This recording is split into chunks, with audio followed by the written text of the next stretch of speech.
Well, hello there. I'm Teresa Norton, and I want to welcome you to The View from a Broad. I'm the Broad, and this is the podcast where we kick off with a newspaper column I wrote some 3 decades ago when I was living and working and raising a family in Hong Kong.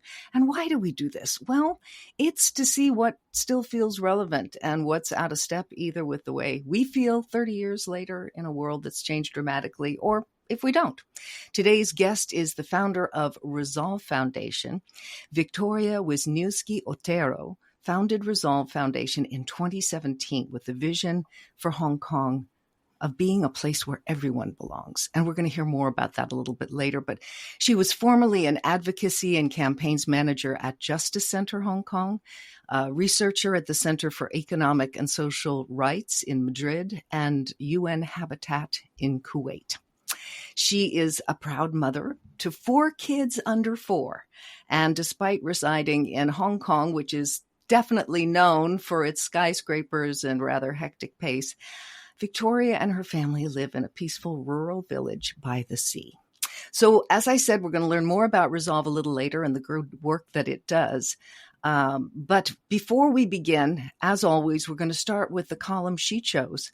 This was written 30 years ago, right after a major typhoon.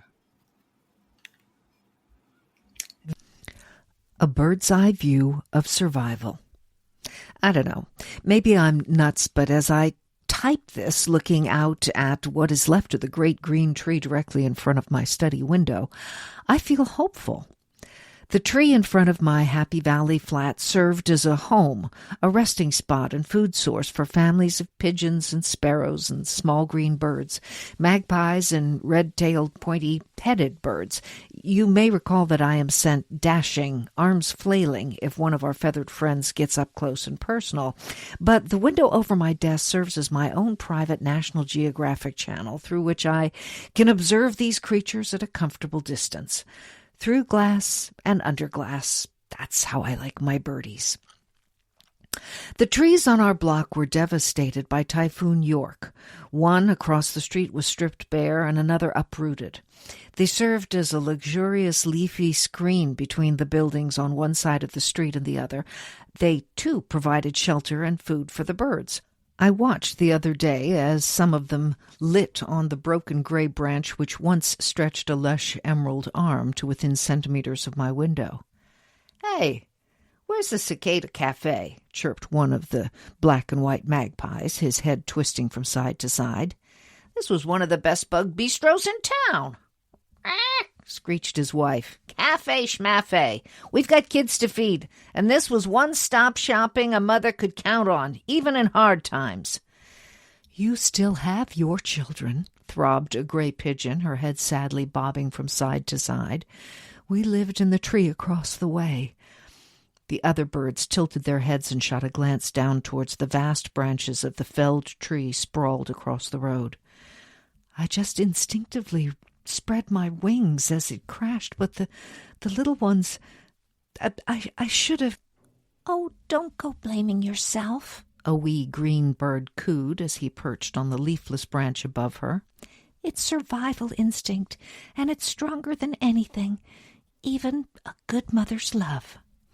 And with that, the birds began rebuilding their lives in what was left to them after the storm had passed. The remaining green branches outside my window will have to do as temporary housing for all manner of birds from the neighborhood until they are able to relocate, making it a sort of refugee tree. Resources are diminished, and the increased demand for space and food will doubtless make defensive territory a necessity for survival. But, as I said, I look at the barren branch outside my window and feel a sense of hope and renewal. Mother Nature can be terrifying in her fury, causing typhoons, tsunamis, and recently the horrific earthquake in Taiwan. But she is equally magnificent in her almost immediate reparations. The uprooted tree is sadly dead and gone with it 100 years of growth, but the battered trees that remain are already budding tiny fingers to hold a clutch of new green leaves and a butterfly or two, eventually becoming the strong arms that will support a nest and reach out towards my window again.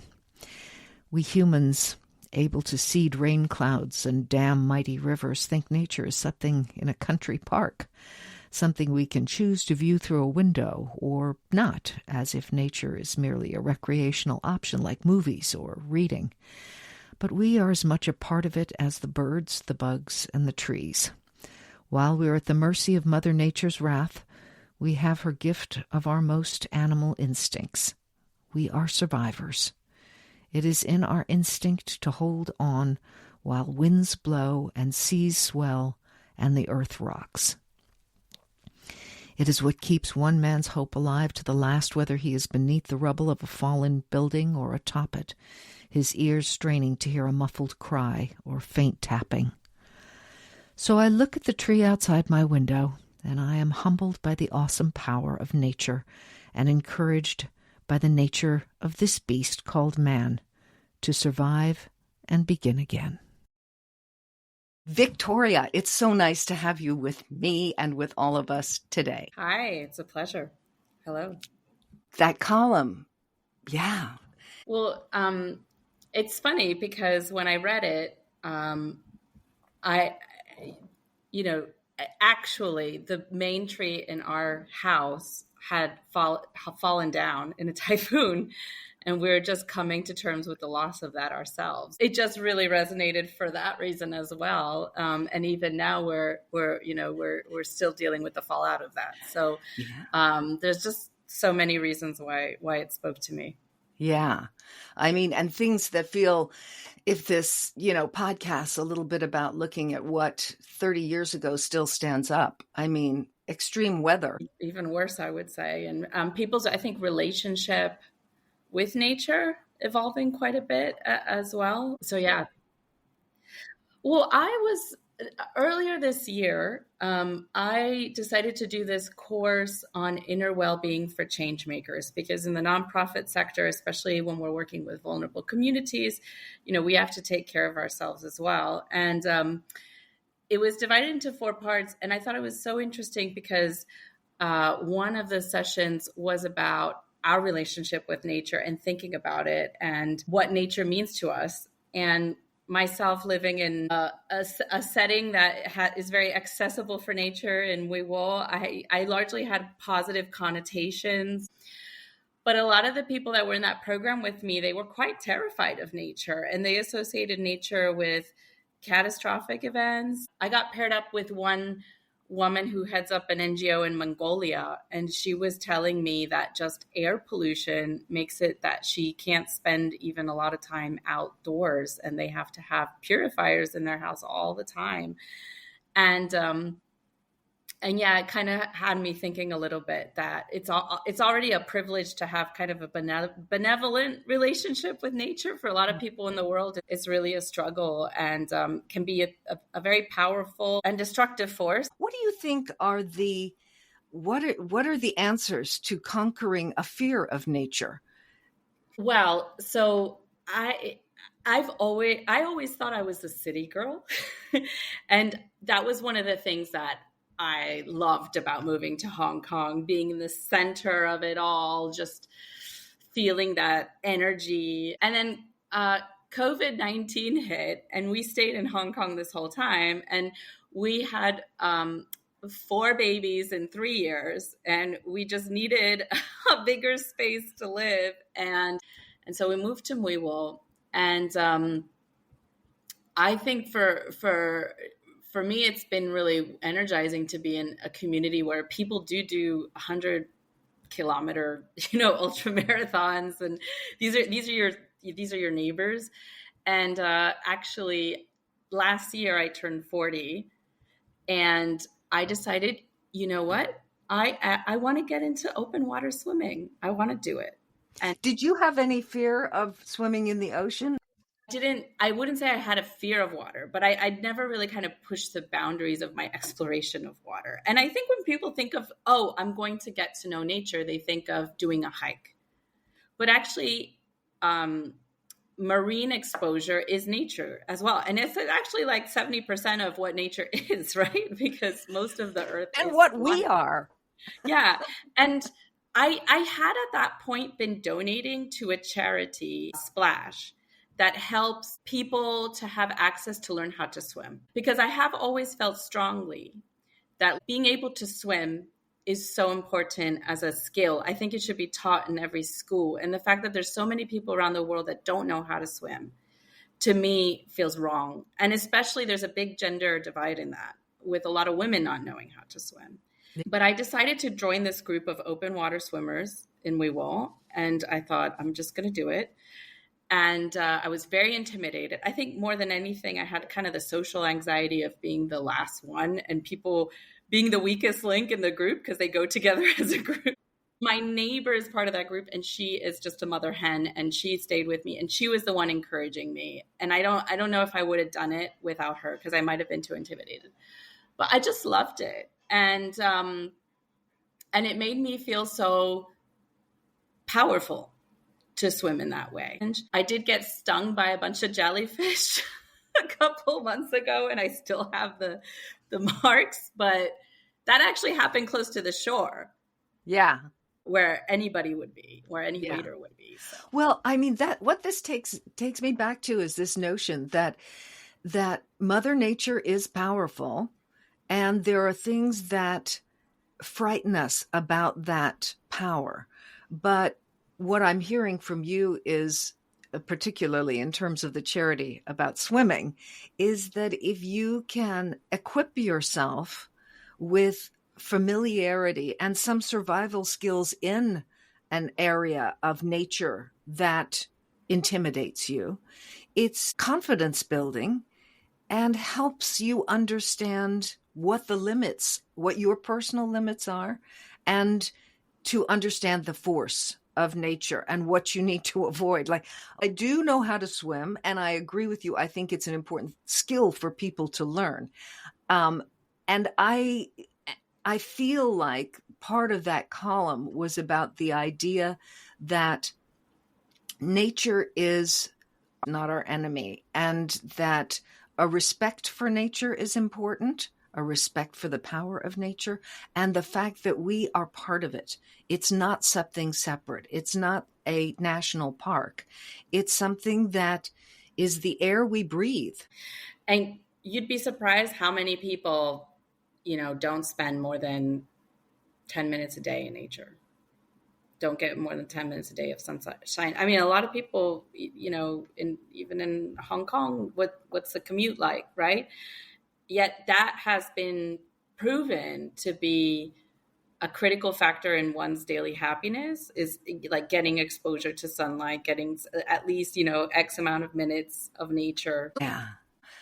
That column, I look at it and I think back and I think, what was the metaphor there? It was all about immigration. And if that's not a relevant subject today, I don't know what is.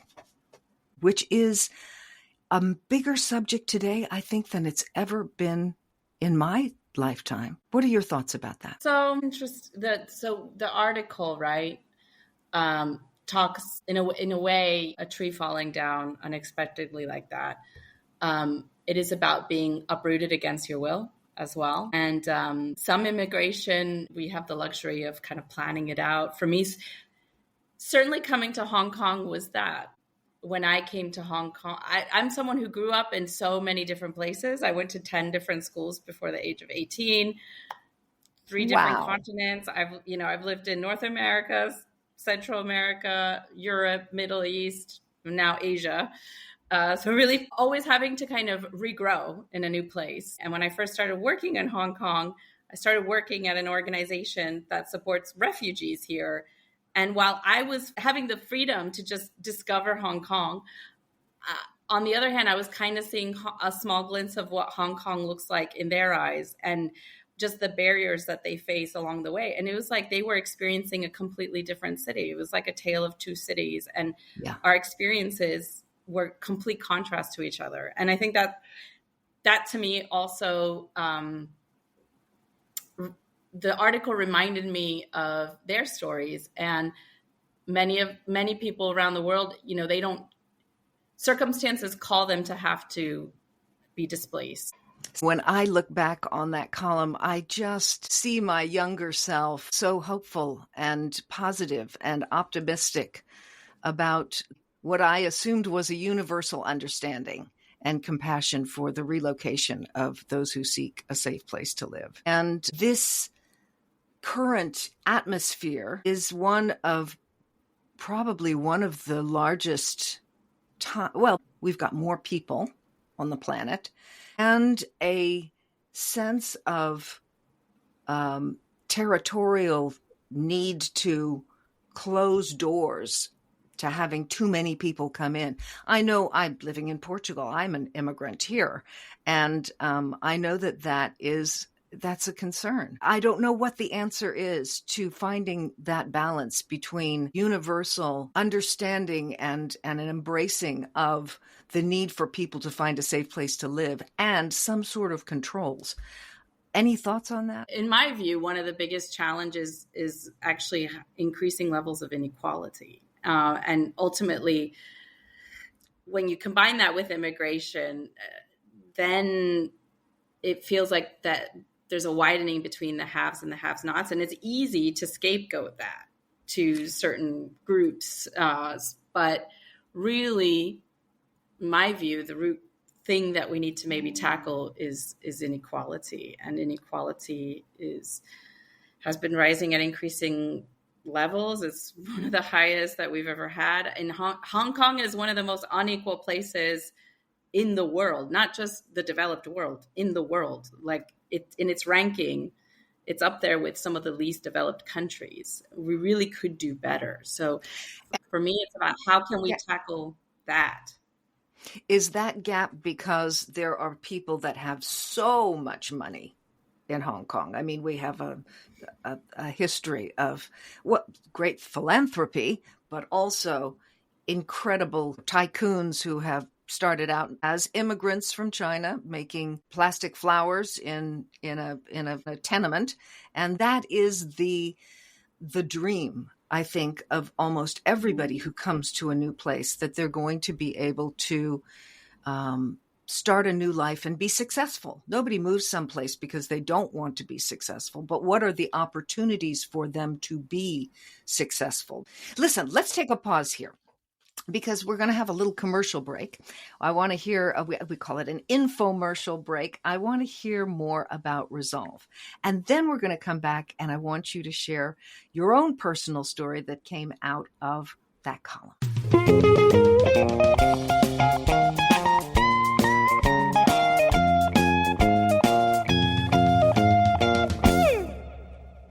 Okay. Victoria, tell me, I mean, the origins of Resolve and more to the point, how it is helping people in Hong Kong in so many different sectors of the sort of fringe society, I would say. Thank you. So Resolve was founded in 2017 by me. And I think one thing that kind of touches people is how vibrant Hong Kong is as a city. Yet, as we were mentioning before, it is one of the most unequal places in the world. And that's just a lot of untapped potential that can be unleashed if we can give people equal opportunities. So Resolve's mission is to empower people who basically can advance inclusion in the city, social inclusion. Our vision is for a Hong Kong where everyone belongs and upholds inclusion and has pride in inclusion as a core value.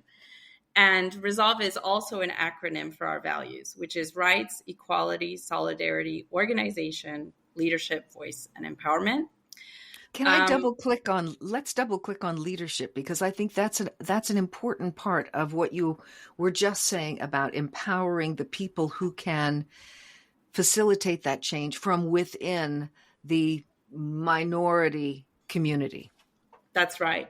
So we have one of our flagship programs is a fellowship that we've had now. It's going into its 7th cohort. Over 112 change makers have been part of it. And these are people who come from very, very diverse walks of life. We have people who are disability advocates. We have people who are members of the LGBT plus community and pushing for equality on that front. We have community leaders from the refugee groups here in Hong Kong as well. Our youngest fellow was 18 years old when they joined the program. Our oldest was in their 70s. So it's a real microcosm of equal, diversity. And we give them skills, mentoring, a community to be able to drive inclusion in their own community projects. So so that they can kind of represent their community with confidence and feeling like they can speak with, with authority. Yeah, that's right. So for some of them, it might be that and I'm saying real people, like one of our fellows, Lamia, she's from ethnically diverse background in Bangladeshi, and she is on the Committee of Racial Harmony here in Hong Kong. So advising the government, for example, after having done the fellowship. We have someone like Kimberly, who is an advocate for people with disabilities. She's a sign language interpreter, actually. And she is a bridge trying to have people in Hong Kong understand a little bit more about deaf culture. We have people who've done community projects, for example, with our support and our funding to do murals in residential care homes in a participatory way with older persons so that their center can feel a little bit more like home. And we've had people like Divya, who's from a Nepali background, trying to raise awareness among parents about the needs of SEN children, children with special needs. So it's a real diversified portfolio of social justice, all in one platform.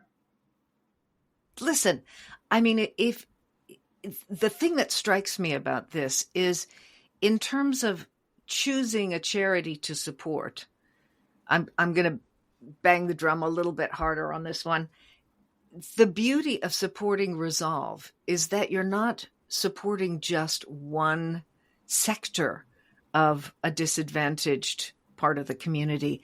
You're enabling success for such a wide spectrum of people. So listen, how we get in touch with Resolve. I know here, I looked at the website, www.resolve, resolvehk.org.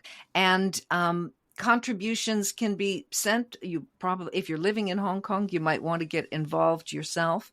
Is there anything else you'd like to add to that?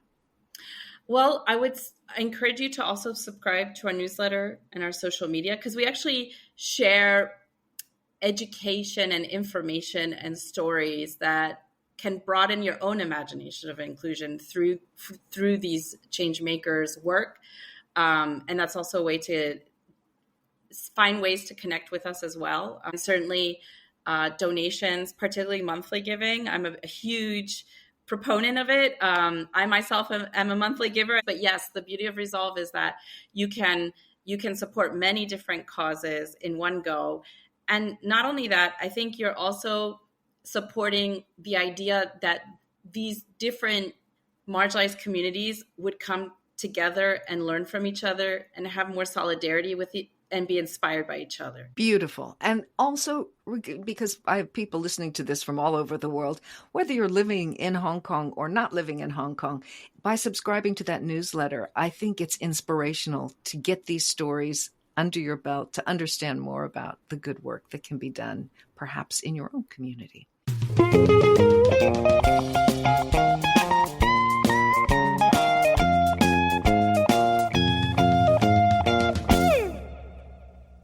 Okay, so now we are back, and I want to hear your story.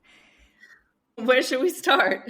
Well, listen, I mean, with that column, usually there's a word or an idea or something that stimulates some sort of a memory of something real that happened in your own life. Can you share that with us?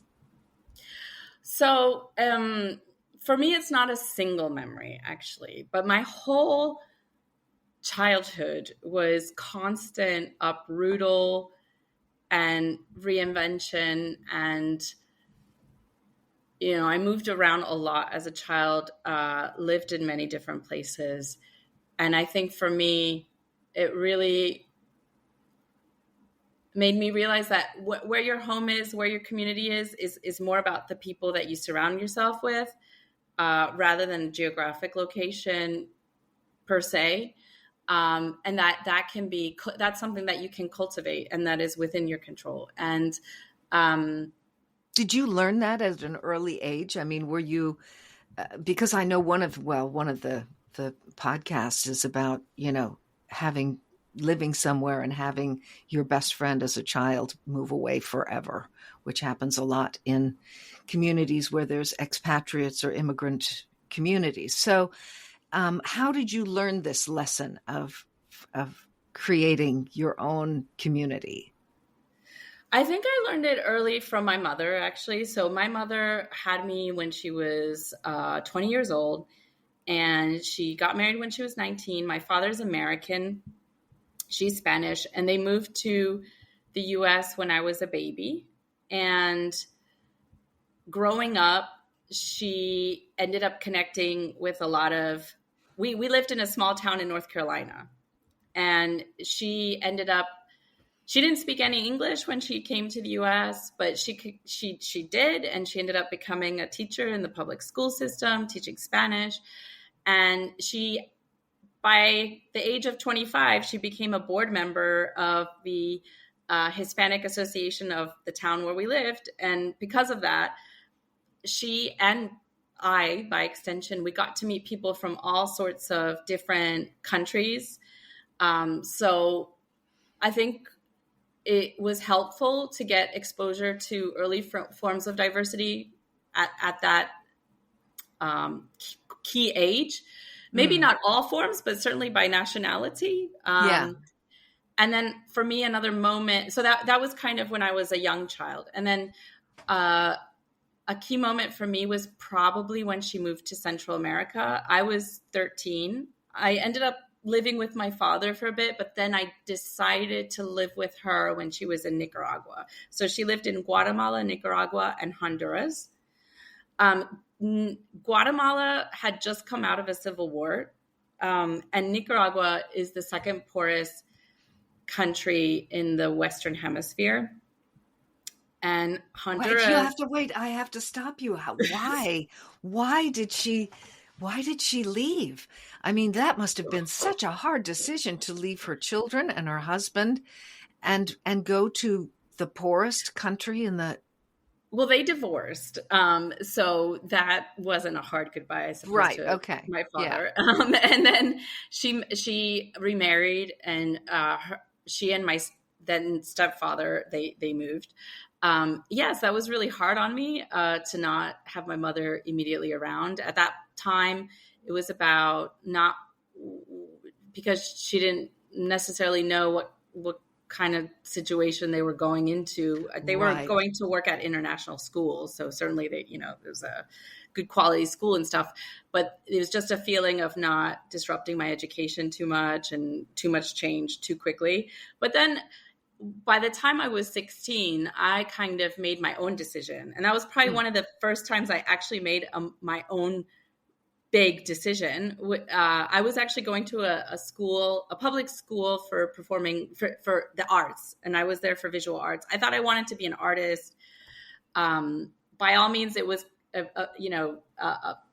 no reason to leave that. But I just thought to myself, if I don't have this experience, I'm going to regret it. Look at you. Oh my gosh. This is at 16. This is at 16.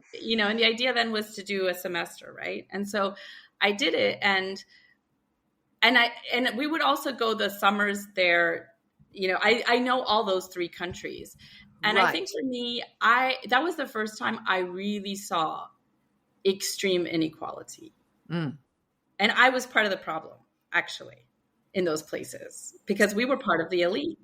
We were part of the elite. We were going to an elite school. And when we would go to, say, the beach for a weekend, there would be children that were younger than me trying to sell me things.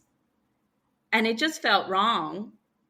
And I think that was I didn't have the vocabulary for it then, but it was just this owning up to my privilege, but understanding enough about my privilege to feel ashamed, but not enough to be empowered to do something about it. Mm-hmm.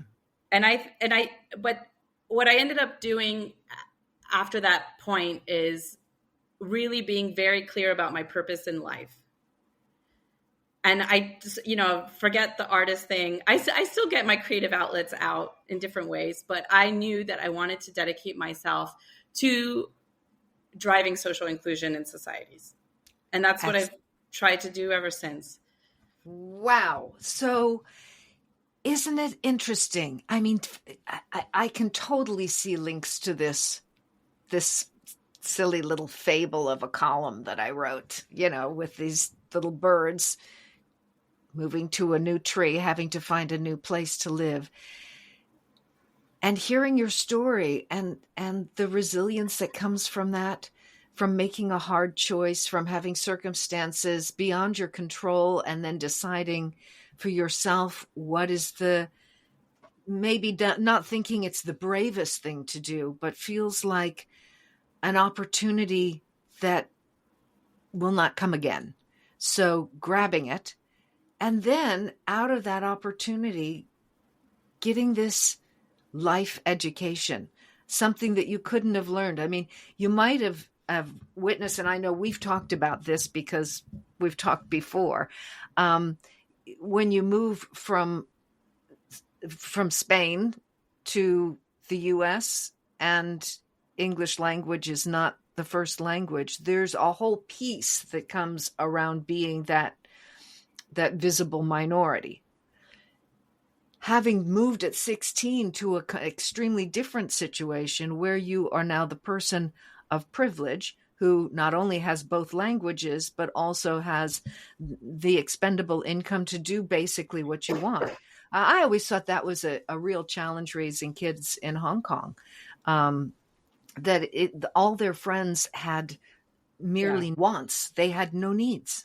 All their needs were met. My kids were the poor kids because we only had one helper and no driver, right? It's like crazy. And the importance of being able to raise children in an environment that helps them to understand that I don't subscribe to feeling guilty about what you've been dealt, but you can be responsible for being part of a solution to something that is bothering you. Yeah. That's right. And you can be an ally. So something that we often say at Resolve is, to be an ally to marginalized communities, to be a real ally, you have the nature of being an ally is that you are someone with relatively more privilege in a certain situation who can take action in service of or in support of that other community. But if you don't own up to that privilege, then you can't unlock that superpower, right? I have never thought of the word ally in those terms. That's brilliant. That's great. And what you bring up there too, and it goes back to that metaphor of the story, right? Is I'm a mom now. I think I've also interpreted my own story differently now that I am a mom, because I see my own mother in a different way to the way I saw her before, right? And my children's lives are so different to my upbringing. And in some ways, that's beautiful because it kind of goes back to that cyclical nature of things. And they're going to take something from that identity of having been born in Hong Kong, having walked in a village with water buffalo, that they'll carry with them throughout their life. And maybe that won't be clear to them until later on, and how that will reveal itself to them will be beautiful and fascinating. Because it took me a long time, actually, in my mid-30s, before I could kind of stitch together the different points of my story and realize that there's kind of this resolve actually was with me the whole time. Not in 2017. I just didn't realize it. Yeah. A seed that was germinating. It was just hadn't poked its head out of the earth. So with that Mother Nature-y kind of metaphor at the end, I guess it's time to wrap this up. Victoria, thank you so much for being with us. Again, www.resolvehk.org is the drum that we want to beat today. And listen, whatever you may be going through right now, whatever worries you may be facing, concerns, and perhaps dangers, I always remember what my friend Geraldine said to me when I was going through a rough patch. She said, hey, what if it's good? If you're enjoying this program, please like, share, subscribe, do all that stuff you're supposed to do. And we will see you next time around.